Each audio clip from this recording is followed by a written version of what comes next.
Bonjour, Angélique Jimenez à Trans-en-Provence pour vous parler à nouveau des troubles du comportement alimentaire qui suscitent d'innombrables questions et dont la première est peut-être celle-ci: peut-on en sortir seul?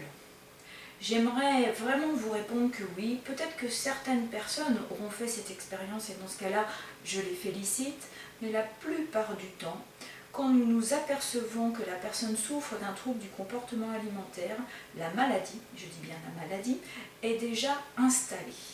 Et comme toute pathologie installée, il est à peu près impossible d'en sortir sans une aide, sans être aidé.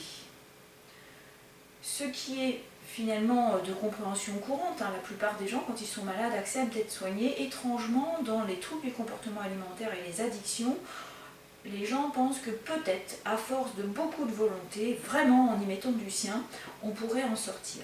Malheureusement, non, c'est plus complexe que ça et il ne suffit pas de vouloir pour pouvoir guérir dans tous ces troubles addictifs. Il est essentiel d'accepter d'aller chercher de l'aide et accepter de la recevoir. Au fond, beaucoup de personnes qui souffrent du trouble du comportement alimentaire sont ou deviennent elles-mêmes soignants et aiment aider l'autre. C'est pour elles presque logique, de se mettre au service de l'autre et aimer faire cela. Alors, exceptionnellement dans votre vie, si un jour vous devez accepter d'être aidé, et c'est certainement cette fois-ci. Acceptez de demander de l'aide pour pouvoir sortir de ce trouble du comportement alimentaire. C'est un acte de courage au fond d'aller demander de l'aide, d'avouer ce qui se passe pour soi et ensuite d'être guidé sur le chemin de la guérison. Alors bien évidemment, ce message s'adresse aussi aux soignants pour que les patients aient envie et soient tenaces dans leur guérison. Il faut absolument que lorsqu'ils vont chercher de l'aide, ils trouvent des soignants qui les comprennent et qui, au-delà de ce qu'ils montrent, parce que certains ne sont ni très maigres ni très gros, en tout cas que chacun puisse entendre la souffrance du malade et qu'ensuite ils puissent le guider avec beaucoup de bienveillance. Sinon, pour certains d'entre vous qui auront déjà été demandés de l'aide et auront fait une mauvaise expérience, être incompris, être même jugés, eh bien au fond, rapidement vous vous dites non. Tu vois, c'est mieux de se débrouiller tout seul.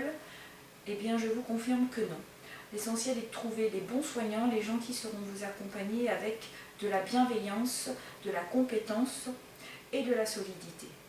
C'est une maladie dont on ne sort pas seul, qui prend à la fois la tête et le corps, le psychisme, le cerveau et la partie physiologique. Alors, plus que dans n'importe quelle pathologie, vous avez vraiment besoin d'accepter de l'aide. C'est un acte de courage, je le rappelle, et en tout cas, faire le chemin à 2, 3 ou 4 fonctions des soignants qui vous accompagneront permet que la maladie dure beaucoup moins longtemps. Et, dernier message, si ces maladies ne sont pas soignées, si vous pensez que vous allez en sortir seul, malheureusement, vous risquez d'y rester de longues années. Je vois régulièrement des gens qui sont malades depuis 10, 20, 30, 40 ans. Le trouble a évolué mais n'est pas guéri. Alors, si jamais vous avez envie de faire une bonne action pour vous en 2014, prenez vos téléphones et allez chercher de l'aide. À bientôt!